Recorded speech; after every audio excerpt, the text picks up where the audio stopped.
اللہ مجھے لشکر مہدی سے ملا دے، اللہ مجھے لشکر آل عمران ریکارڈنگ سینٹر اٹلی۔ آل عمران ریکارڈنگ سینٹر اٹلی 1998 سے ملت جعفریہ کی بلوز خدمت مصروف عمل ہے۔ اٹلی میں منعقد ہونے والی تمام مجالس ازاں اور ائمہ معصومین علیہ السلام کی ولادت باسات کی محافل جشن کی ریکارڈنگ کرتا ہے، اور اٹلی میں منعقد ہونے والے تمام سابقہ اشرا محرم الحرام کی ریکارڈنگ کی CDs اور DVDs بھی آل عمران ریکارڈنگ سینٹر میں موجود ہیں۔ اس کے علاوہ نواخانی و مجالس ازاں، زیارات مقام مقدسہ ایران، عراق، شام کی مکمل CDs اور DVDs اردو ڈبنگ کے ساتھ، اور علماء امامیہ کے مختلف مکاتب فکر کے علماء سے مناظرے، اسلامی موویز، مختار نامہ، سفیر حسین، حضرت یوسف اور حضرت اویس کرنی کی CDs اور DVDs اردو ڈبنگ کے ساتھ دستیاب ہیں۔ اور ہاں، انٹرنیٹ پر ہماری فقریہ ریکارڈنگ دیکھنے کے لیے ابھی وزٹ کریں YouTube آل عمران ریکارڈنگ سینٹر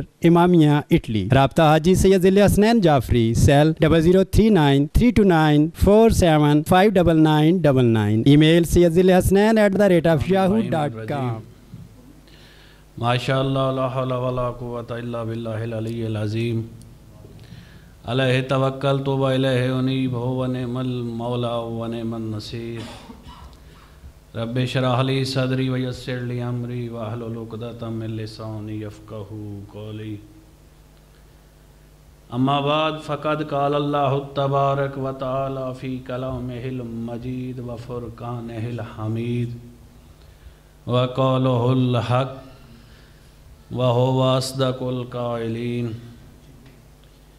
بسم اللہ الرحمن الرحیم، ما آتاکم الرسول فخذوہ وما نہاکم عنہ فانتہوا واتقوا اللہ ان اللہ شدید العقاب۔ صلوات۔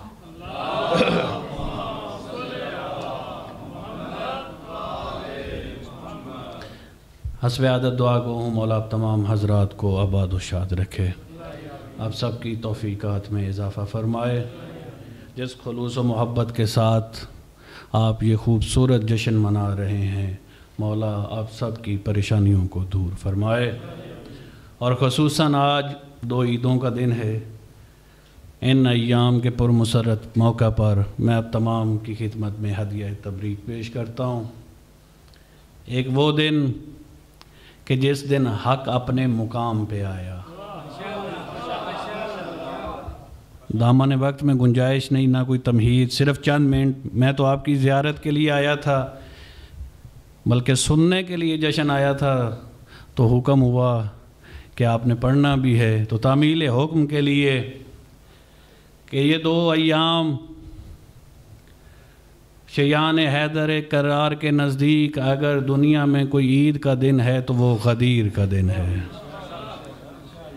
ایک وہ عید کہ جس دن حق اپنے مقام پہ آیا، اور دوسری وہ عید جس دن اہل بیت کی صداقت دنیا میں عیاں ہوئی۔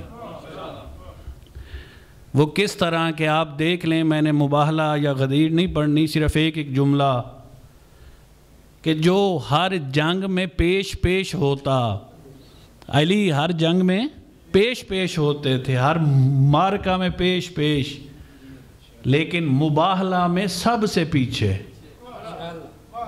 مباہلہ میں یہ بھی ایک مارکہ تھا نا، بدر دیکھیں، احد دیکھیں، شاسب خندق دیکھیں، ہر جنگ میں علی کو سامنے رکھنے والا، پیش رکھنے والا نبی آج علی کو سب سے پیچھے رکھا، تاکہ دنیا کو بتایا جائے کہ مباہلہ علی کے جلال میں فخر نہیں ہوا، بلکہ 5 تن کی صداقت میں فتح ہوا ہے۔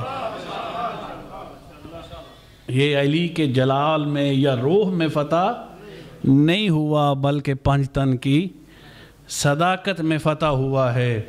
اور جو آیت بڑی مشہور آیت آپ سب کو یاد ہے، میں نے تلاوت کرنے کا شرف حاصل کیا ہے کہ ما آتاکم الرسول، جو کچھ تمہیں رسول دے وہ لے لو۔ اپنے آپ کو تعداد میں کم نہ سمجھا کرو، یہ ذکر سننے کے لیے اللہ کے فرشتے آتے ہیں۔ تو جو کچھ حکم خداوندی ہے، جو کچھ تمہیں رسول دے، یہ مطلقاً حکم ہے، کوئی مقید نہیں کہ کس وقت دے۔ جو کچھ تمہیں رسول دے وہ لے لو، جس سے روکے اس سے رک جاؤ۔ آگے اللہ کہہ رہا ہے اگر ایسا نہ کیا تو میرے پاس سخت عذاب ہے۔ وارننگ بھی دے رہا ہے کہ میرے پاس سخت عذاب ہے۔ تو میں تو اکثر کہتا ہوں جس طرح حقیقی خدا ایک ہے، اگر میرا جملہ برداشت کر سکتے ہو، جس طرح حقیقی، اسی طرح حقیقی نبی بھی ایک ہے۔ وہ نبی ایک ہے جو کسی نبی کا امتی نہیں۔ باقی نبی ہوں گے تو اپنی اپنی امتوں کے، ہمارے نبی کے نبی تو نہیں۔ میرا نبی تو وہ ہے جو میرا بھی ہے، آدم کا بھی ہے، جو نوح کا بھی ہے۔ تو جس طرح حقیقی خدا ایک ہے، اسی طرح حقیقی نبی بھی ایک ہے، یعنی وہ ایک ہے جو کسی کا امتی نہیں۔ تو خالق اس نبوت کی اہمیت بیان کر رہا ہے کہ ما آتاکم الرسول، جو کچھ تمہیں رسول دے، جو کچھ دے، یہ نہ ہو کہ اگر میدان میں دے تو لے لو، اگر چادر کے نیچے دے تو انکار کر دو۔ کہا جو کچھ تمہیں رسول دے وہ لے لو، جس سے روکے اس سے رک جاؤ۔ تو گویا اہل تشیع کے نزدیک مرکز ہے نبی کی ذات، مرکز ہے، کسی کو اپنی زندگی پہ کوئی اختیار نہیں۔ اس آیت کی روح سے کسی کو بھی اپنی زندگی پہ وہی کچھ ہوگا جو رسول کہے گا، وہی کچھ ہوگا جو رسول کہے گا، کہ جو کچھ تمہیں رسول دے۔ آیت مطلق ہے، مقید نہیں، وقت کی کوئی قید نہیں، جب دے جہاں دے، جس حالت میں دے، جو لے لو، جس سے روک کے اس سے رک جاؤ۔ تو گویا ہمیں اپنی زندگیوں پہ پھر کوئی اختیار نہیں، وہی کچھ ہوگا جو رسول کی خواہش ہے، جو رسول کی خواہش ہے۔ تو اگر رسول کہے اٹھو، کہنے والا رسول ہے، ذہن میں رکھنا۔ اب میرے ایک ایک جملے میں قبلہ تاریخ کا ایک ایک باب بند ہے کہ اگر رسول کہے اٹھو تو پھر صرف اٹھنا کافی نہیں، یہی تو میں نے بتانا ہے۔ اگر رسول کہے اٹھو، وہ تو اگر کوئی عالم دین بھی آپ سے کہے اٹھو تو آپ اٹھ جائیں گے، اگر کوئی سید آپ سے کہے اٹھو آپ اٹھ جائیں گے، آپ کا استاد آپ سے کہے اٹھو آپ اٹھ جائیں گے، آپ کا والد آپ سے کہے اٹھو تو آپ، تو پھر ان میں فرق کیا کہ استاد کے حکم پہ بھی، باپ کے حکم پہ بھی، عالم کے حکم پہ بھی آپ اٹھو اور نبی کے حکم پہ بھی اٹھو، تو فرق کیا؟ وہی فرق تو پیش کرنا چاہتا ہوں کہ اگر نبی کہے اٹھو تو پھر بیٹھ جانا حرام، اگر نبی کہے اٹھو تو پھر بیٹھنا حرام، اگر نبی کہے بیٹھ جاؤ تو اٹھنا۔ اب جن کی تاریخ پہ نظر ہے، اگر رسول کہے جاؤ، یار جشن کا دن ہے، یہ خاموشی اچھی بات نہیں ہے۔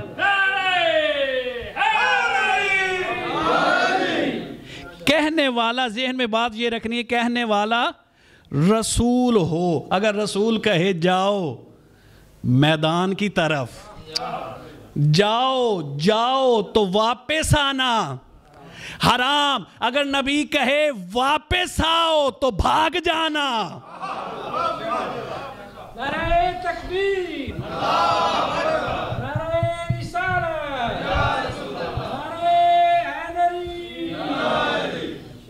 اگر کہنے والا نبی ہو، اگر نبی کہے جاؤ تو واپس آنا حرام، اور اگر نبی کہے واپس آؤ میں زندہ ہوں،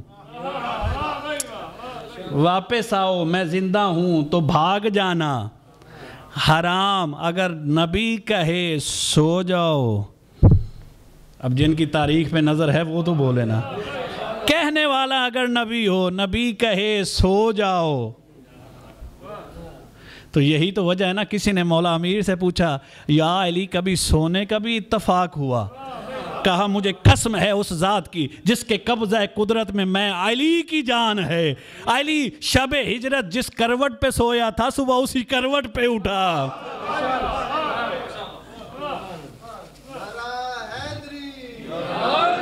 کیونکہ وہ حکم رسول تھا، کہنے والا رسول ہو کہ سو جاؤ تو پھر جاگنا حرام۔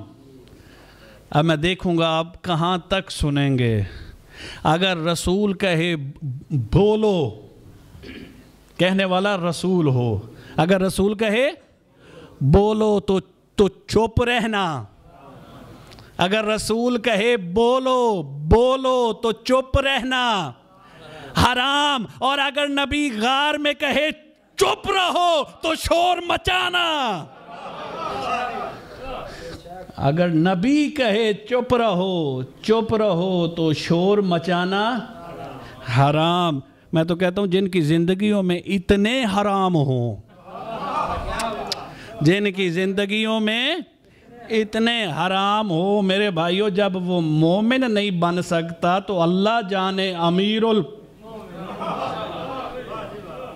تو اپنی زندگیوں سے پہلے حرام تو ختم کریں، تو گویا وہی کچھ ہوگا جو نبی کہے گا۔ اگر نبی کسی کو شہر سے نکال دے، اب جن کی تاریخ پہ نظر ہے، اگر نبی کسی کو شہر سے نکال دے اسے واپس لانا تو گویا وہی کچھ ہوگا جو نبی کہے گا۔ تو میرے بھائیو اب ہم نے نبی کی کوئی ایسی بات بھی مان لی جو کسی کو ناگوار گزرے تو اس میں ہمارا تو کوئی قصور نہیں، ہم نے تو نبی کو مانا ہے، ہم نے تو نبی کو مانا ہے، اور قبلہ ہم نے اتنا مانا ہے کہ ہم نے اللہ کو اس وقت تک وحدہ لا شریک مانا ہی نہیں جب تک مصطفیٰ نے نہیں کہا۔ ہم نے قرآن کو کلام اللہ مانا ہی نہیں جب تک مصطفیٰ نے نہیں کہا۔ ہم نے انبیاء کو نبی مانا ہی نہیں جب تک مصطفیٰ نے نہیں کہا۔ ہم نے فرشتوں کو علیہ السلام مانا ہی نہیں جب تک مصطفیٰ نے نہیں کہا۔ ہم نے جنت و نار کو دیکھا نہیں، مانا کس لیے کہ مصطفیٰ نے کہا۔ ہم نے میزان کو دیکھا نہیں، مانا کس لیے مصطفیٰ نے کہا۔ ہم نے پل صراط کو دیکھا نہیں، مانا اس لیے کہ مصطفیٰ نے کہا۔ یہ جنات کو دیکھا نہیں، مانا اس لیے مصطفیٰ نے کہا۔ یہ حشر، یہ قبر کا عذاب، یہ منکر نکیرین کیا کسی نے دیکھا ہے؟ مانا کیوں؟ مصطفیٰ نے کہا۔ یہ ساری اندیکھی چیزیں ہم نے مانی ہے مصطفیٰ کی زبان سے۔ اللہ کو دیکھا نہیں، مانا اس لیے کہ مصطفیٰ نے کہا۔ آدم سے عیسیٰ تک کسی نبی کو دیکھا نہیں، مانا اس لیے کہ مصطفیٰ نے کہا۔ قرآن کو نازل ہوتے ہوئے دیکھا نہیں، مانا اس لیے کہ مصطفیٰ نے کہا۔ جنت و نار کو دیکھا نہیں، مانا اس لیے کہ مصطفیٰ نے کہا۔ ارے یہ جنت و نار کو کسی نے نہیں دیکھا، مانا اس لیے کہ مصطفیٰ نے کہا۔ اتنا یقین ہے مصطفیٰ کی زبان پہ، اندیکھی چیزوں کو مان لیا۔ اتنا یقین ہے ارے مصطفیٰ کی زبان پہ کہ اللہ کو دیکھا نہیں، نبیوں کو دیکھا نہیں، قرآن نازل ہوتے ہوئے دیکھا نہیں، جنت و نار کو دیکھا نہیں، اندیکھی چیزیں مصطفیٰ کی زبان سے مان لی۔ اور جو 18 ذی الحج کو غدیر کے میدان پہ علی کا بازو دکھایا،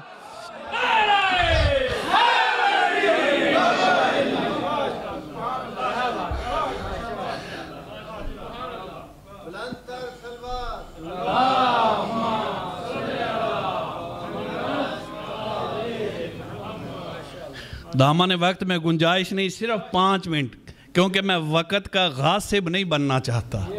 شیعوں کا عقیدہ ہے جو بھی جہاں پہ جس قسم کا غاصب ہو اس پہ اللہ کی لعنت ہے۔ تو غاصبوں میں اپنا شمار کرنا نہیں چاہتا، اپنے وقت کے اندر پڑھنا چاہتا ہوں۔ تو خدا کی قسم ہم نے علی کو مانا ہے مصطفیٰ کی زبان سے، تو گویا جس زبان سے مصطفیٰ نے کہا قولوا لا الہ الا اللہ، کہ وہ وحدہ لا شریک ہے، قرآن اللہ کی کتاب ہے، جنت و نار حق ہے، اور جس زبان سے مصطفیٰ نے کہا تھا اسی زبان سے تو غدیر کے منبر پہ علی کا بازو پکڑ کے کہا تھا من کنت مولا، جس کا میں مولا، اس کا جس کا اگر اس جملے کو سمجھ گئے اس سے بڑا جشن ہی نہیں۔ میرے بزرگان ہیں پڑھنے والے، میں تو صرف ان سے دعا لینے کی خاطر حاضر ہوا ہوں۔ من کنت مولا، جس کا میں مولا۔ تشریح کا اور تفصیل کا وقت نہیں، قرآن سے پوچھے محمد کس کا مولا؟ آدم سے عیسیٰ تک ہر نبی کا مولا ہے محمد، ہر نبی کا مولا ہے محمد، اور محمد فرما رہا ہے جس کا میں مولا۔ آدم کا مولا محمد، نوح کا مولا محمد، ابراہیم کا مولا محمد، موسیٰ کا مولا، عیسیٰ کا مولا۔ 1.25 لاکھ معصوم انبیاء ہیں، او گناہگار سن، 1.25 لاکھ معصوم انبیاء۔ جا آدم سے پوچھ کہ آدم کا مولا ہے کون؟ آدم کہے گا میرا مولا محمد، نوح کہے گا میرا مولا محمد، ابراہیم کہے گا میرا مولا محمد، موسیٰ کہے گا میرا مولا محمد، عیسیٰ کہے گا میرا مولا محمد۔ 1.25 لاکھ انبیاء کی آواز ایک طرف، 1.25 لاکھ انبیاء کی آواز ایک طرف کہ ہمارا مولا محمد، ہمارا مولا محمد، ہمارا مولا محمد۔ اور 18 ذی الحج کو غدیر کے میدان پہ نبی کی آواز ایک طرف کہ من کنت مولا، اور نبیوں سن لو جس کا میں مولا۔ فہذا علی مولا، اس کا یہ علی مولا۔ تو میں تو کہتا ہوں جس کے 1.25 لاکھ معصوم غلام ہوں، اگر کوئی گناہگار اسے مولا نہ بھی مانے اس کی ولایت میں فرق نہیں آتا۔ ادھر مبارک بادیاں شروع ہوئی، آخری جملہ اور التماس سے دعا کہ بخن لاکا یبنا ابی طالب، بخن لاکا یبنا۔